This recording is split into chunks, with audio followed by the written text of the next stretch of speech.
What was supposed to be a lighthearted Christmas celebration quickly turned into one of the most revealing moments we've seen on Love and Marriage Huntsville in a long time. The cast gathered together, dressed up, smiling, laughing, ready to celebrate the holidays. But once the game started, so did the truth. Carlos King kicked things off with a game called Match Made in Huntsville, designed to test how well the couples and friends really know each other. The rules were simple. The men wrote their answers down, the women answered out loud, and whoever matched the most answers would win. Easy enough, right? Not exactly. The very first question asked who was more likely to get caught telling a half-truth, and that's when the side eye started flying. Trisha confidently guessed herself, and sure enough, Ken had written her name down too, which shocked almost everyone in the room. When it came to Martell and Destiny, Destiny didn't hesitate to say Martell, and Martell tried to defend himself by claiming he tells the whole truth. The room wasn't buying it, especially when Destiny reminded him that the whole world has already seen him get caught before. Things didn't get any calmer as the game went on. Kimmy admitted Maurice has a colorful imagination, while Tisha and Marceau couldn't even agree on what getting caught in a lie actually means. Nell Fletcher didn't hold back either, flat out saying Chris was the one most likely to tell a half-truth, and casually mentioning she caught him in a lie just the other day, which immediately raised eyebrows. Then came the question that really shook the room. Who has the most exes? Destiny openly admitted it was her, between her and Martell, while Martell joked about starting late, but clearly didn't want to go into numbers. Chris and Nell laughed it off, but when it came to Tisha and Marceau, things got awkward fast.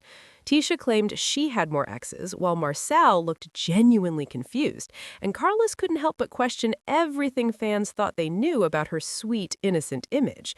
The questions kept coming, exposing habits, catchphrases, and personalities. Destiny nailed Martell's most used phrase, things of that nature, proving she knows him better than he knows himself. The energy shifted from playful to telling, especially when alcohol jokes, blended family questions, and personal histories started piling up. By the time the tiebreaker rolled around, even simple questions caused confusion. When asked how many blended families exist within the cast, the answers didn't quite add up, and Destiny made it clear she didn't consider herself part of a blended family, sparking even more debate. Despite all the tension, the night ended with laughter, outfit showcases, and Carlos King receiving his flowers from the cast for putting the show together. The group toasted to 10 seasons, holidays, and the Love and Marriage Huntsville family. But underneath the smiles and Christmas cheer, fans couldn't help but notice that a lot of truth slipped out during what was supposed to be just a fun game. Because sometimes the mess doesn't come from arguments, sometimes it comes from people simply answering questions out loud. The energy in the room stayed light, but anyone watching closely could feel the subtle tension underneath the jokes. What started as a fun Christmas game slowly turned into one of those moments where truth slips out wrapped in laughter. Every question pulled back another layer, and even when people laughed it off, the side eyes said everything. When the couples were asked who was more likely to get caught telling a half-truth, the answers landed harder than expected. Destiny didn't hesitate when it came to Martell, and the crowd's reaction said this wasn't news to anyone. Even Martell tried to play it cool, but the jokes quickly turned into reminders of moments the audience hasn't forgotten. The laughter wasn't just playful, it was loaded with history. As the game moved on, it became clear that some couples know each other a little too well, while others were clearly not on the same page. Maurice owning up to his colorful imagination got laughs, but when Tisha and Marcel missed their answer, the room shifted. Tisha insisting she doesn't lie while Marcel pushed back felt less like a game moment and more like a familiar argument dressed up as holiday fun. Then came the Fletcher moment, and that's where things got interesting. Nell confidently pointed to Chris as the one most likely to get caught in a lie, and Chris didn't even fight it. The way Nell casually mentioned catching him the other day raised eyebrows fast. It was said jokingly, but it lingered just long enough for viewers to wonder what wasn't being said on camera. When the question shifted to who had the most exes, the mood got even messier. Destiny owning her answer without hesitation stood out, especially compared to others who tried to dodge, define, or joke their way around it. Martel's response only fueled the moment, and the crowd clearly enjoyed watching him squirm a little. But the biggest surprise came from Tisha.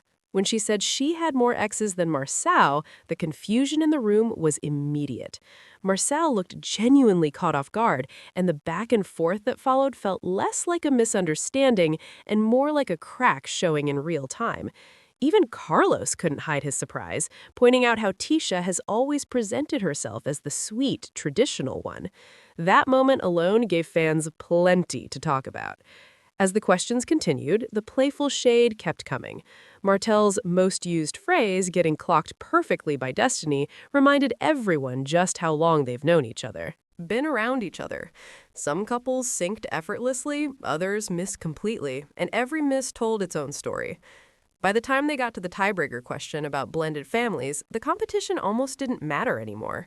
The confusion, the arguing over numbers, and destiny pointing out that being blended isn't the same as being a family, all added to the underlying theme of the night. Definitions matter, and not everyone sees things the same way. The rest of the evening leaned back into celebration. Sweaters, jokes, dancing, and holiday cheer took over. But even then, the personalities stayed loud. Chris leaned into his flashy style, Maurice turned everything into a joke, and the cast hyped each other up the way only they can. It was fun, chaotic, and very on-brand. When Carlos was finally given his flowers, the room softened. For a moment, the drama paused, and the appreciation felt genuine. 10 seasons together, ups and downs, and somehow they were still standing in the same room. It was a reminder that no matter how messy things get, this group is tied together whether they like it or not. And that's what made this Christmas special so interesting to watch.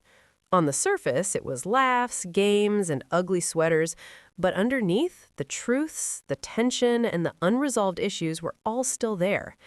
Nothing was fully addressed, but plenty was revealed. And if this is how they act during the holidays, fans already know what's coming next won't be quiet at all. As the game continues, the energy in the room stays light, but the side comments tell a deeper story. What starts as harmless fun quickly turns into moments that make people pause, laugh nervously, or look sideways at their partner. You can tell some of these answers hit a little too close to home. The jokes land, but the truth is peeking through whether they like it or not. When the couples are asked about who's more likely to tell a half-truth, the reactions say everything. Some answers come out fast, almost too fast, while others hesitate, like they're calculating how much honesty the room can handle. Martel insisting he tells the whole truth or nothing but the truth gets laughs, but the reactions around him say fans have heard that line before. Destiny calling him out without hesitation feels less like a joke and more like muscle memory at this point. As the questions move on, the tension quietly builds. When the topic of exes comes up, the room shifts. Smiles tighten, laughter gets louder, almost defensive. Destiny owning her number confidently stands out, especially when compared to others who seem caught off guard by the question. Martel's comments about a late start don't really land the way he expects, and you can feel the side eyes without the camera even needing to zoom in. With the Fletches, the dynamic feels familiar. Nil doesn't hesitate to point at Chris, and he doesn't fight it much. There's humor there, but also a hint of routine, like this is a conversation they've had before. When Chris jokes about only having one ex, the room laughs, but the jokes about lies coming later tell you nobody fully believes that answer. As the game moves down the line, it becomes clear that some couples know each other well, while others may only know the version they've chosen to present publicly. Kim and Trish feel surprisingly in sync, answering confidently and backing each other up without much hesitation.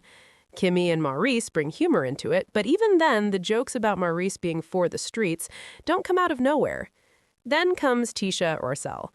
What should have been an easy point turns into confusion.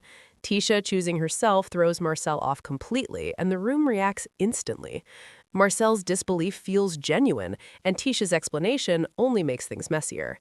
When she says she's only known him to have one girlfriend before her, it opens up more questions than answers. The jokes keep it moving, but you can feel how that moment lingers. As the game continues, the questions get lighter, but the undercurrents don't disappear. When they're asked about most used phrases, Destiny instantly clocks Martel's favorite line. Things of that nature lands perfectly because everyone knows it's true. Martel trying to deny it just makes it funnier. It's one of those moments where the group agrees without even needing to say much. The eggnog question brings the energy back up, with everyone laughing and pointing fingers. Nil being named as the most likely to spike the drink feels like a playful nod to her personality. But again, nothing here is accidental. These answers reflect how the group sees each other, whether they want to admit it or not. By the time the tiebreaker question comes up about blended families, the competitiveness shows. Answers get rushed, people try to change their responses, and Carlos immediately clocks it. When the list starts coming together, confusion follows, and Destiny pushing back on being counted as a blended family creates another subtle moment that fans won't miss. As the night winds down, the focus shifts from competition to celebration. Compliments are handed out, outfits are admired, and the vibe becomes more relaxed. Chris leans fully into the moment, showing off his sweater and personality, while Maurice brings humor that borders on chaotic but keeps everyone laughing. Before the night ends, the cast takes a moment to acknowledge Carlos. The tone shifts again, this time into appreciation. Whatever drama exists within this group, there's no denying the impact of the show and the years they've shared. Carlos accepting the flowers feels genuine, and for a moment, the mess is put on pause. The episode closes with holiday cheer, smiles, and snow falling, but fans know better. Underneath the laughter and Christmas lights, the dynamics we just saw don't disappear when the cameras cut. If anything, moments like these explain why tensions explode later. Because when people tell the truth as a joke, it usually means it's been sitting there all along.